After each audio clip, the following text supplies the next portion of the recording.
Hello, my name is Kevin Jameson. I'm Director of the Applied Finance Centre here at Macquarie University, and I'm going to talk to you today about our Master of Applied Finance program. This is a very well-known, very highly regarded program in applied finance. It's one of the largest programs in the world, in fact. We have a lot of scale in this program, and we think what we do very, very well. The key thing you'll hear in the presentation is that we orient the program towards practitioners. It's very much a program taught to and taught by practitioners in the industry. Our students are students who want to go on to have careers in finance. Everything we do here is oriented to those kind of students in terms of who we teach, where we teach, how we teach. My own background, just for information, is very much a practitioner background, not an academic background. I've spent my career working for investment banks in Australia, in Japan, in the UK. I've run big businesses in all those centres. I've been a chairman of a software company. I've been director of a futures exchange. I've been a investment director of an investment group. I say those things to explain to you that I think I and my colleagues know what it means to have a career in finance, and we want to help you, our students, have that same career. We want you to do well. We want you to have the background from our course, from our program, to do very, very well in your careers. So listen to the presentation. I hope you find it helpful, and I hope that if you have questions afterwards, you'll get in contact with us. Thanks very much. Let me start with an overview of this presentation. I'm going to talk about who we are, about what we teach. I'll give you some details of our program, and I'll conclude by talking about why you might want to enroll in the Macquarie Applied Finance program. I'll also talk about why perhaps you don't want to enroll, why this program might not be suitable for you. So first, who are we? We're a centre within Macquarie University. We're one of the world's largest and most respected programs in applied finance. We have about 1,000 students across 4 centres in Sydney, Melbourne, Singapore and Beijing. There are many applied finance programs out there, so how are we different? How would you separate us from other programs? Well, firstly, we're very well recognised with very high reputation. We've been doing this for 25 years now, so we have a great deal of recognition for our program. We're very experienced in teaching applied finance. That's all we do, we just teach applied finance. Everything we do in our centre is dedicated to doing that very, very well. So it's our core activity. We're very, very focused. That focus is very helpful for us and for our students. The most important thing is that we have the scale and the size to do this properly. We're a big centre, and as I said, the only thing we do is applied finance, so we can afford to have the infrastructure and resources that let us do it very well. We're very experienced, and we have highly experienced faculty and very qualified faculty. They teach typically our core subjects. Our elective subjects are very topical and generally taught by practitioners, people who practice in that area as their day jobs. So they do that as their day job, and they come and teach for us as an extra activity. So what we want to do is give our students both the technical skills and much more as well. We want to give them a framework for thinking about finance, and I'll talk about that shortly. Let me talk about what we teach and how we teach it. We always teach from a practitioner viewpoint. We're very much an applied finance program, and our focus is on applicability. We use case studies very extensively. Obviously, we talk about theory. It's not as if we don't mention theory at all or don't care about theory, but we regard theory as a useful tool on the way to a practical outcome. So we never teach theory as an end in itself. We always teach theory as a way of understanding a situation better and to deal with that situation better. We want students to graduate with a framework, not just a bundle of facts.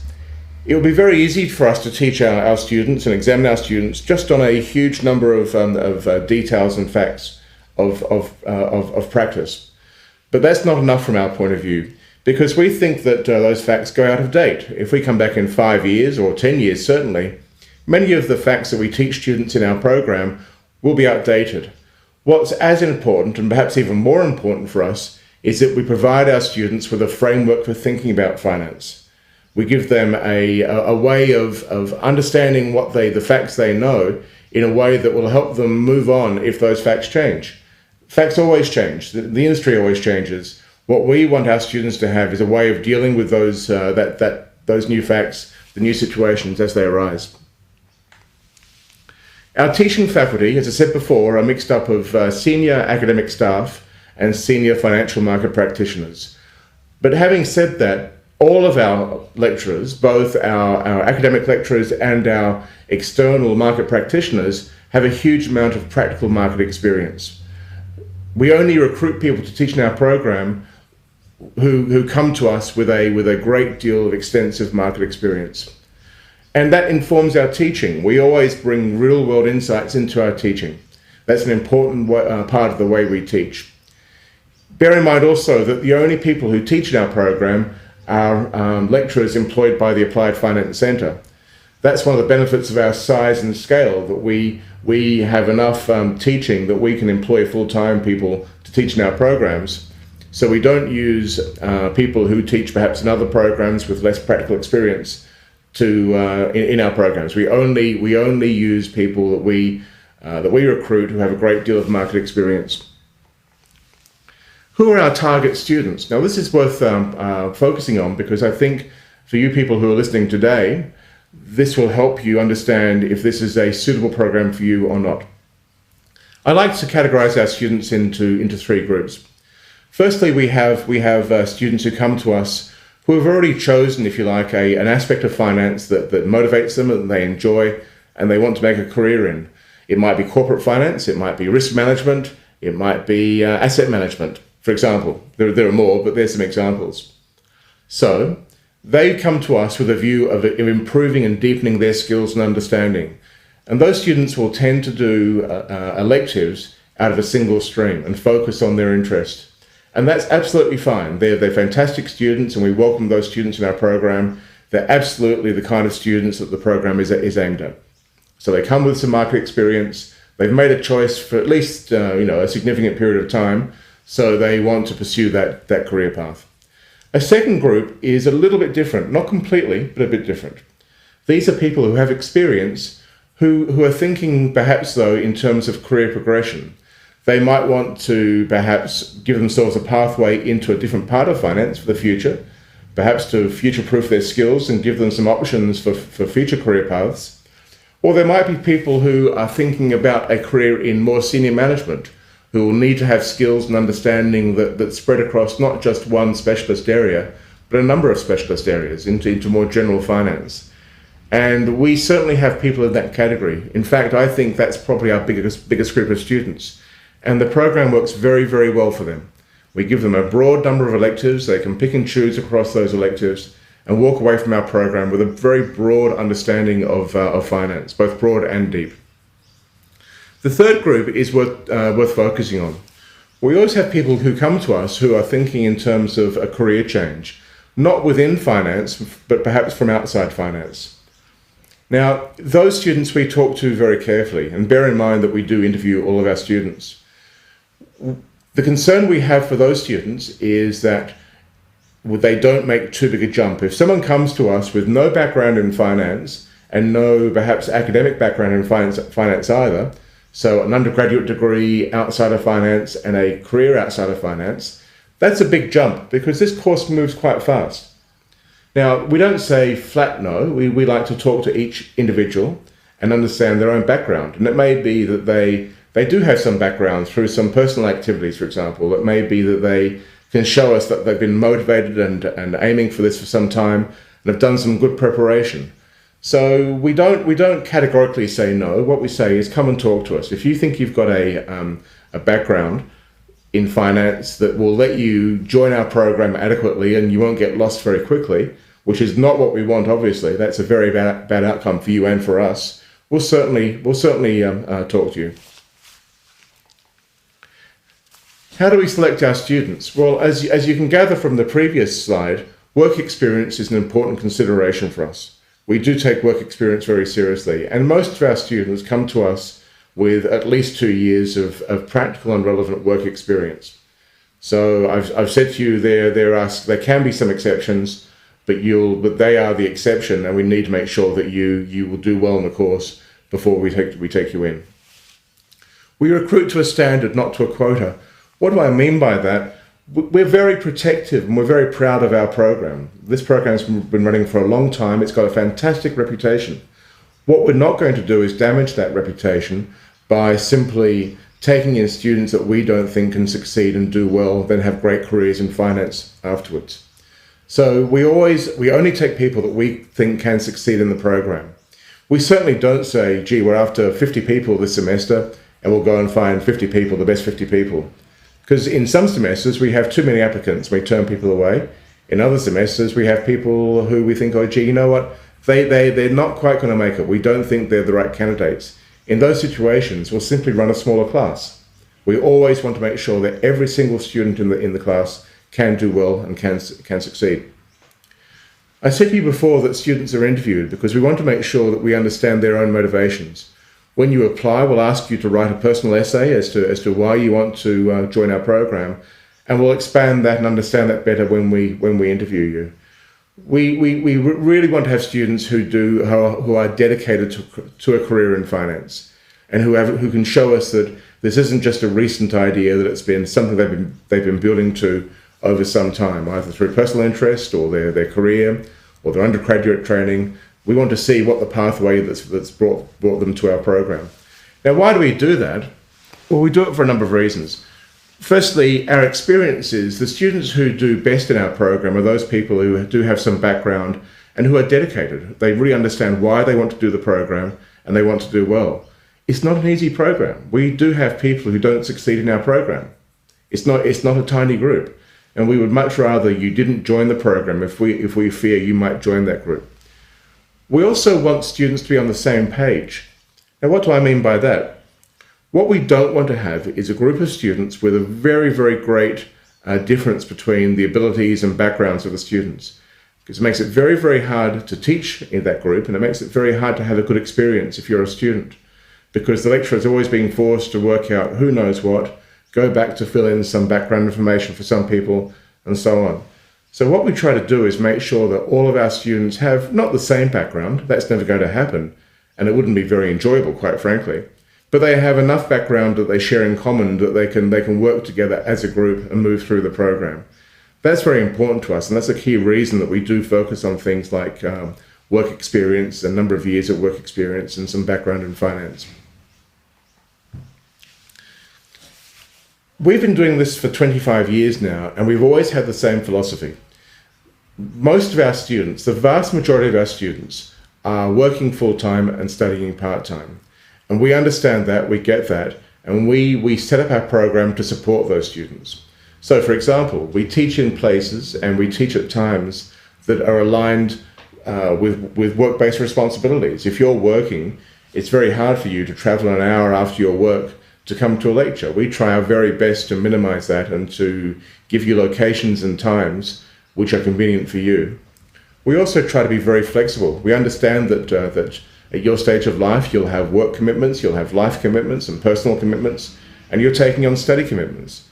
Now, we certainly recommend that you think that through very, very carefully. If you're just incredibly busy at work, or you've got some incredibly important and time-consuming personal commitments on the horizon, perhaps this isn't the time to join our program. But all students have work and life commitments, and sometimes these can arise unexpectedly. So we do try very hard to be flexible. Because we're a centre inside the university, we carry out our own administration of the students. So it means that we understand and can get quite close to our students and work with them to help them through the program. We try to be very flexible also. I mentioned before that we teach the program in Sydney, Melbourne, Singapore and Beijing. It's important to understand that the program is the same program in every centre. You walk away with exactly the same degree, the subjects are the same, and the lecturers in many cases are the same also. So you can move around. You can start the program in, say, Sydney and end in Singapore, or you can perhaps move around and do a few subjects in Melbourne and a few subjects in Singapore. All those things are possible because you can build up your degree from units being offered in any of our 4 centres. We're also flexible in the sense that our rate of progression is flexible. Let me explain that. We don't tell you that you must do so many subjects a semester for 2 semesters or 4 semesters to complete our degree. We recommend that because our experience is that students who slow down sometimes are the students who don't finish their degrees. But we understand that sometimes work commitments or personal commitments can get in the way. So if you think that you've become just too busy to succeed in our program for a semester, our recommendation will be to slow down a bit, only do perhaps 1 unit that semester, and then come back and extend your course by a little bit. As I say, we don't recommend you do that too extensively and too often, but we know that our students are busy people. They're not undergraduates. You're adults, and you do have different commitments in your life, and we try and help you. We try to work with you to make that work. Now let me change my topic a little bit here. I said to you before that we're very practitioner-oriented. We're very oriented towards practice, not theory. One of the ways that expresses itself is we have partnerships with a number of professional bodies. So let me mention particularly the CFA Institute. Many of you will know about the CFA, and we are partners, educational partners of the CFA. In fact, we were the first educational partners of CFA in both Australia and Asia. So we have a very long-standing and very good relationship with CFA. The nature of that relationship is as follows. If you do our program, you don't get any exemptions from the CFA program, nor if you do the CFA program, do you in general get exemptions from our subjects. The idea is that we have a very great degree of overlap between our program and the CFA body of knowledge. So if you study our program, what you know that you'll study our program in a very, very structured environment, then after you finish in your master's degree, you'll be very, very well prepared to take on the CFA program. It's not that we're a prep program. It's not that we align every subject we do with every level of CFA. It's just that more across the whole of our program, you'll learn things in a very structured way that will make it much easier for you when you come to doing the CFA, because CFA is a self-study program and can be quite difficult for many people because of its self-study nature. We also have a relationship with the Professional Risk Management International Association, or PREMIA. So this is an association that's focused on risk managers in banks generally. Now, we also have a good relationship with PREMIA. That relationship is a little bit different. In fact, if you do some of our subjects, you will get exemptions from some PREMIA subjects. If you're interested, there's more information about that on both PREMIA and the CFA on our website. I've talked about some general issues. Let me talk about some details of the program now to help you understand what we do in this program. So, it's possible to do our program full-time in 1 year, but that's only available in Sydney. Most of our students, certainly outside of Sydney, and even most of our students in Sydney, do the program part-time over 2 years. They do it over 2 semesters a year, and they study 5 core subjects and 6 elective units of their choice. So, a typical student might do, in their first 2 semesters, 4 core units. And these are units we think are the foundations of a career in finance. They'll study subjects in investments, financial instruments, corporate finance, and financial risk management. So they're the 4 core subjects they'll start with. In their next 2 semesters, they'll do one final core subject, which we call legal risk and finance, which is not quite a business law subject, but it's a subject based on the interaction between law and finance, because clearly law is a very, very important part of finance. It's impossible to have a career in finance without having a good working knowledge of the relevant issues in law. In that 3rd semester in the program, students will do 2 elective units, and in the final semester, they'll do 4 more elective units, a total of 6 elective units. Now, it's not prescriptive. Some students do things in a different order. Sometimes, I'll go back a slide now, sometimes students might do the first 2 core subjects, and then for their own reasons, they might do 1 core and 1 elective subject, or they might do just 1 core perhaps, or 2 elective subjects.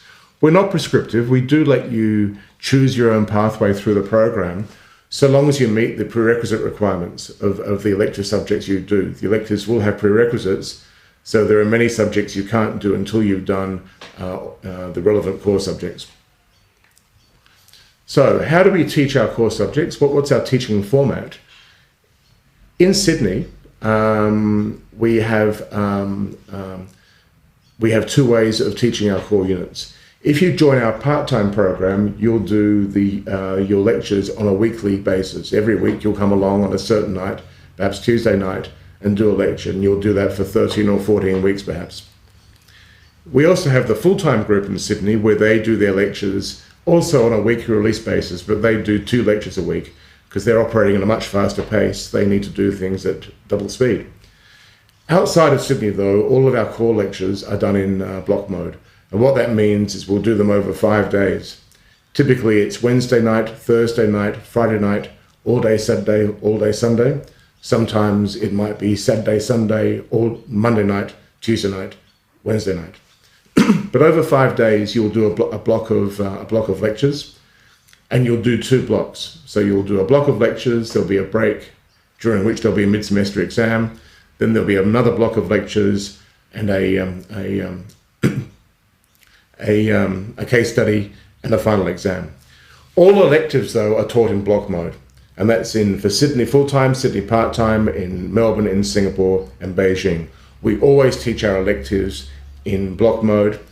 We do that for a number of reasons, but one key reason is that because we use people out of industry, those people are not able to dedicate themselves to teaching weekly outside of Sydney. So that works better for the students, we find, and also better for the lecturers. Assessments. The main methods of assessment we have are mid-semester exams for the core subjects, although not for the elective subjects, final exams, and case studies. We do have other forms of assessment, but not to a high percentage of the assessment. So, for example, we do have some pre-course assignments. We do have some participation marks. But generally, the main forms of assessment are mid-semester exams, final exams, and case studies, as appropriate. Now, the workload. I want to give you a signal here that the workload of this course is not trivial. There is some serious work involved. Many of our students do it in 2 years, and that's the norm, and that's what we would typically expect. As I said before, though, that it is possible to take longer if your own personal commitments make that impossible. The rate of progress is set by you, and we do try to be flexible.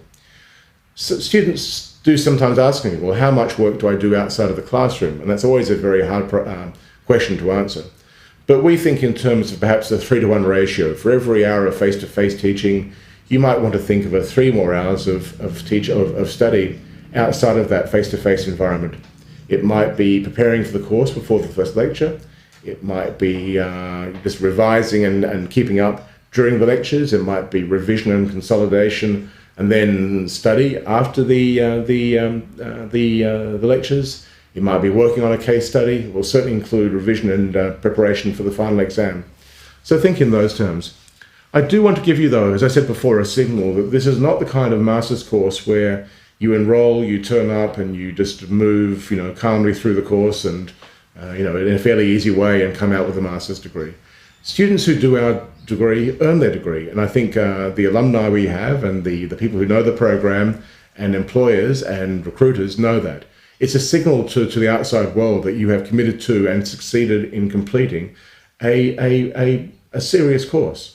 Okay, that's we don't make it too hard. It's not meant to be so hard it's impossible to complete, but certainly you should expect to do some serious work while you're in the program.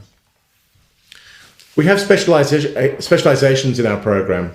Now, we don't offer degrees in a Master of Applied Finance in Funds Management or a Master of Applied Finance in Risk Management, but you do. It's only a Master of Applied Finance. But you can specialise if you choose to.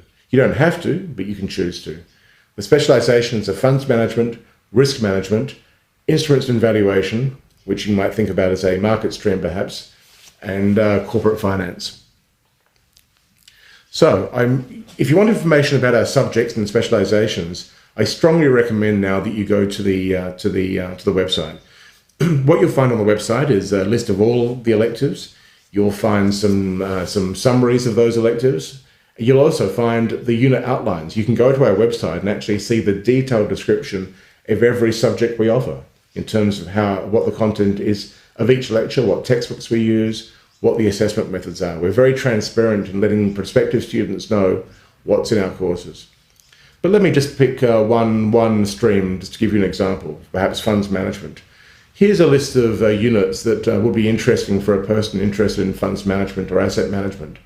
There are subjects in applied portfolio management, economics, hedge funds, infrastructure and property, private equity, private wealth, resource industry investment analysis, and risk and portfolio construction. Now they range from being moderately quantitative through to quite qualitative.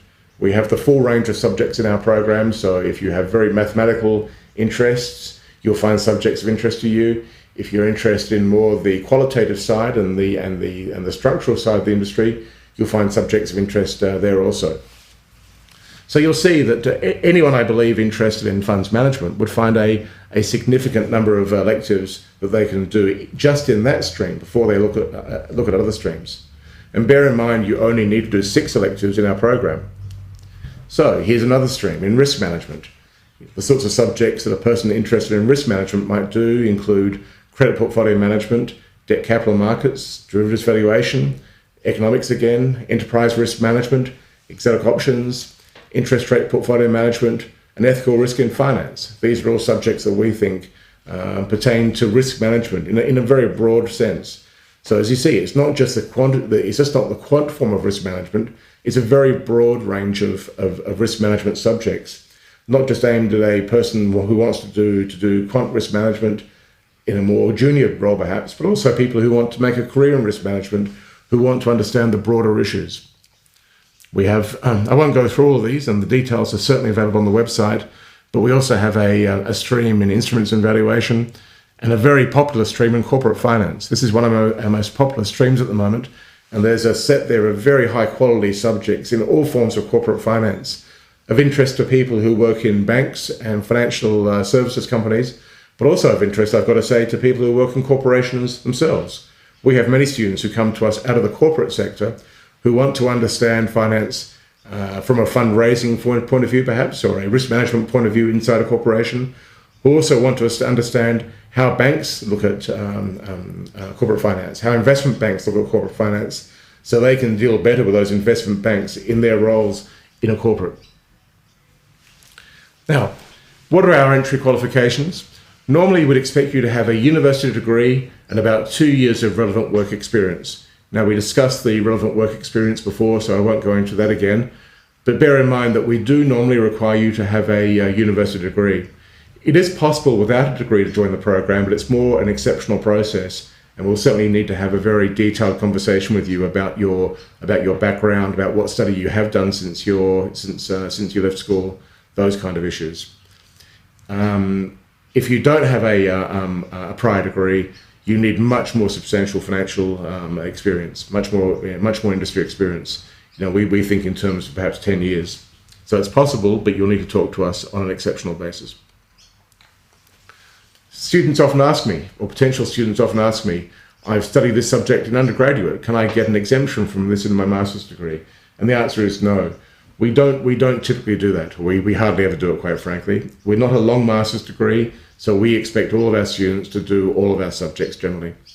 The only exception is that if you, there's 2 exceptions. If you have started a master's degree somewhere else and you've done some subjects that look like our subjects and you haven't presented that degree at the other university, it might be that we can give you some exemptions in that situation. A more common situation is someone who's got a very, very strong background in an area that they say, look, there's no point me doing this. My background is so strong that you should give me a substitution.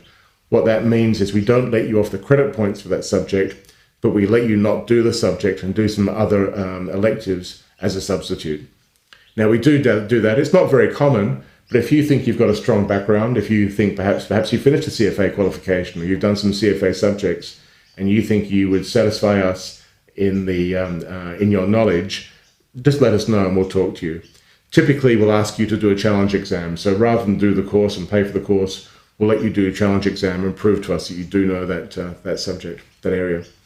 The final thing I'll say is if you do have a law degree already, typically we'll allow you substitution for the legal risk and finance unit. So we won't make people with a law degree do our legal subject. Instead, you'll do 2 elective subjects of your choice. I'll mention very briefly our postgraduate certificate. In our university's terms, our master's degree is a 32 credit point degree. We do have a qualification, which is a 16 credit point qualification, but the subjects are exactly the same. So what you need to do is get 16 credit points with a certain structure to let you get the postgraduate certificate. Typically, we don't use it very often. It's a useful exit qualification. If someone perhaps moves to a place where they can't do our degree, they might choose to exit with a postgraduate certificate. If a person is really not sure at all about whether they want to commit to a master's degree, it might be they enroll in the postgraduate certificate. If you think it might be interesting for you, just let us know and we'll give you some more information. If you enroll in the postgraduate certificate, you can certainly go on to the master's degree. There's no question about that. And if you enroll in the master's degree, you can exit with a postgraduate certificate. So the issue isn't too great. So let me conclude by talking about why you might want to do our applied finance program. I'll also talk about why perhaps you might not want to do our program. So our program is tailored for part-time students. If you're working full-time in the finance industry, you're exactly the kind of student that we're aiming at. We have convenient times, convenient locations, it's highly transportable. We try to be very flexible with work-based issues because we do our own administration. For 25 years, we've dealt with students who work full-time, study part-time. We think we understand their needs, and we think we handle that pretty well. We think our program is an investment in your career. Our program is very well known. I talk to employers, I talk to recruiters, and they certainly understand the quality of our program. Don't get me wrong, it's not at all that having our degree will get you a job. It's never that simple. It will come down to your own experience, your own personal attributes, your own educational background. But certainly having your degree on your CV, on your resume, is a very strong factor. So we really try to set up our degree to help you make an investment in your career. Our content is aligned with the finance industry. We have very strong industry connections and network across our students, our alumni, our lecturers, our prize givers, our advisory committee. We have a very strong reputation and we have very high recognition in the industry. Where do our students and graduates work? Well, you can focus on this if you want to when this presentation finishes. But the answer is everywhere. Our students work all across the finance sector. And I include both the financial services sector and the corporate sector. People who do jobs in finance will often have our degree. And there's no job in finance that our graduates can't aspire to. What roles do our graduates perform? Well, again, the signal we're giving you is they do all sorts of jobs. There's no job in financial services that our students can't aspire to. We give you a very, very strong background in finance, a very deep background in finance, and I think there's no job that you couldn't identify and put your mind to that you wouldn't be able to do as a graduate of our program.